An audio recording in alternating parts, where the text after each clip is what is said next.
अब आते हैं सेंट्रल बैंक में। ठीक है, central bank,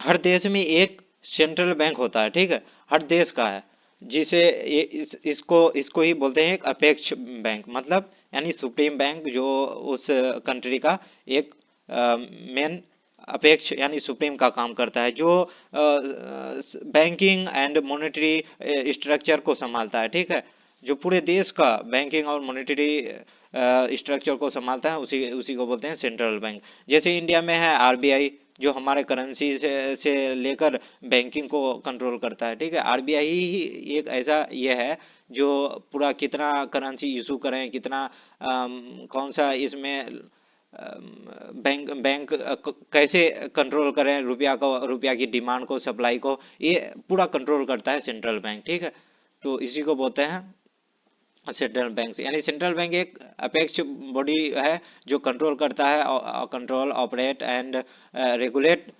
regulate and direct the entire banking and monetary structure of a country. ठीक है, तो इसी को बोलते हैं सेंट्रल बैंक। हमारे इंडिया में कौन सा, आरबीआई एक सेंट्रल बैंक है। ऐसे ऐसे ही हर देश में एक एक सेंट्रल बैंक होता है। ठीक है, अब आते हैं उसके फंक्शन ऑफ सेंट्रल बैंक में।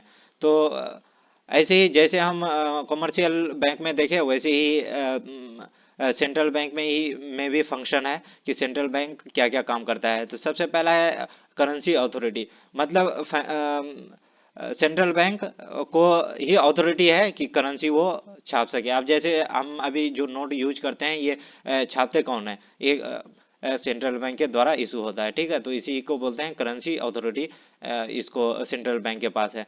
हाँ, क्वाइन क्वाइन के अलावा पूरा जो रुपया मेरे पास आता है, वो जो इशू होता है वो सेंट्रल बैंक के द्वारा होता है। ठीक है, coin note, one one rupee notes होता है और ये क्वाइंस होता है। उसके अलावा जो पूरा करेंसी नोट्स जो इशू होता है, वो सेंट्रल बैंक के द्वारा होता है। ठीक है, और दूसरा फंक्शन है बैंकर टू द गवर्नमेंट, यानी गवर्नमेंट का पूरा जो ये है, चाहे वो सेंट्रल गवर्नमेंट हो या स्टेट गवर्नमेंट हो, उसका पूरा बैंक का banker, agent and financial adviser, हर चीज का काम करता है सेंट्रल बैंक। ठीक है, ये मेंटेन करता है उसका करेंट अकाउंट को फॉर कैश बैलेंस के लिए। हाँ, और उसका पेमेंट पेमेंट सिस्टम कि किसको क्या कितना जा रहा है, कितना आ रहा है, सब उसका ये संभालता है सेंट्रल बैंक। ठीक है, और बैंकर बैंक मतलब ये जो कॉमर्शियल बैंक है, इसका बैंकर बैंकर ऑफ बैंक है।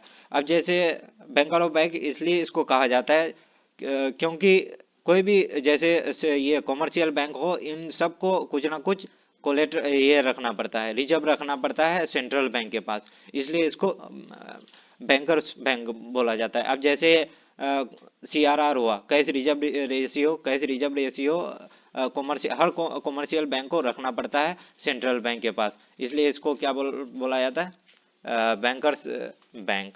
ठीक है, बैंकर बैंक क्योंकि वो custodian of cash reserve ratio है। ठीक है, कैश रिजर्व, क्योंकि ये lender of the last resort है। Lenders of the last resort मतलब कि ये लास्ट रिसोर्ट है, जो जब कॉमर्शियल बैंक तो किसी से भी लोन ले सकता है, लेकिन जब बाहर से कहीं से ना मिले तो ये एक लास्ट रिसोर्ट क्या है, कौन सा बचता है, सेंट्रल बैंक, जिससे कॉमर्शियल बैंक लोन ले सकता है। ठीक है, तो ये क्लियरिंग हाउस का भी काम करता है बैंकर बैंक, इसलिए इसको बैंकर बैंक कहा जाता है।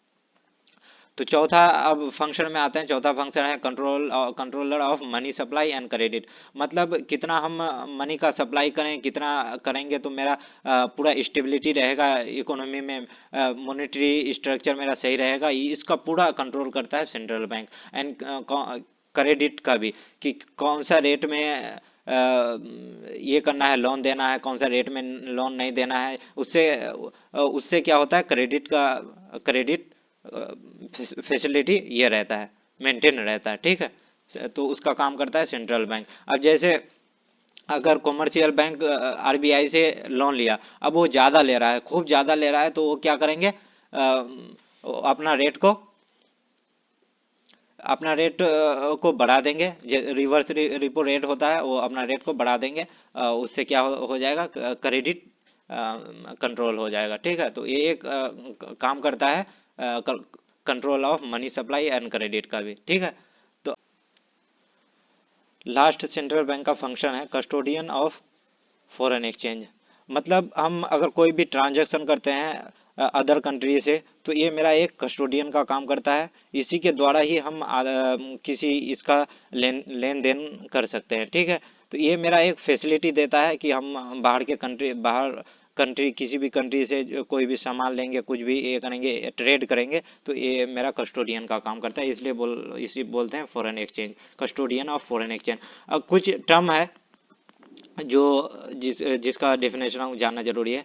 तो ये पहला है रिपो रेट। रिपो रेट किसे कहते हैं? ये एक ऐसा एक रेट है जो सेंट्रल बैंक चार्ज करता है कॉमर्शियल बैंक से। मतलब कि यानी कॉमर्शियल बैंक अगर लोन लेगा कभी भी सेंट्रल बैंक से, तो जो interest commercial bank central bank को पे करेगा उस जिस रेट से, तो उस रेट को बोलते हैं रिपो रेट। ठीक है, और रिपो रेट हुआ मतलब rate at which central bank lends money to commercial bank. मतलब जिस रेट पे सेंट्रल बैंक ने लोन दिया हो किसको, कमर्शियल बैंक को, तो उस रेट को बोलते हैं रेपो रेट। और बैंक रेट भी वही सेम है, लेकिन बैंक रेट में सिर्फ एक डिफरेंस है कि रेपो रेट दिया जाता है लॉन्ग टर्म के लिए, और ये बैंक रेट दिया जाता है शॉर्ट टर्म के लिए। इसलिए इसको बोलते हैं बैंक रेट और उसको बोलते हैं रिपो रेट। ठीक है, और तीसरा आता है reverse repo rate. Reverse repo rate मतलब यानी ये रिपो रेट का उल्टा है, इसलिए इसको रिवर्स रिपो रेट बोला जाता है। जब अगर आरबीआई मतलब सेंट्रल बैंक अगर मनी बोरो करेगा कमर्शियल बैंक से, तो जो वो रेट से अगर उसको इंटरेस्ट पे करेगा, जो रेट से, वो रेट को बोल देंगे रिवर्स रिपो रेट। मतलब कोई भी सेंट्रल बैंक हुआ, जैसे सेंट्रल बैंक हुआ, सेंट्रल बैंक जैसे आरबीआई अगर जितना भी मनी बोरो किया कॉमर्शियल बैंक से, तो कॉमर्शियल बैंक से जो मनी बोरो किया, तो उसके बदले में वो कुछ ना कुछ रेट का इंटरेस्ट देगा। जो जो रेट का जो इंटरेस्ट देगा उसी को बोलते हैं रिवर्स रिपो रेट। मतलब rate at which RBI borrow money from commercial bank. ठीक,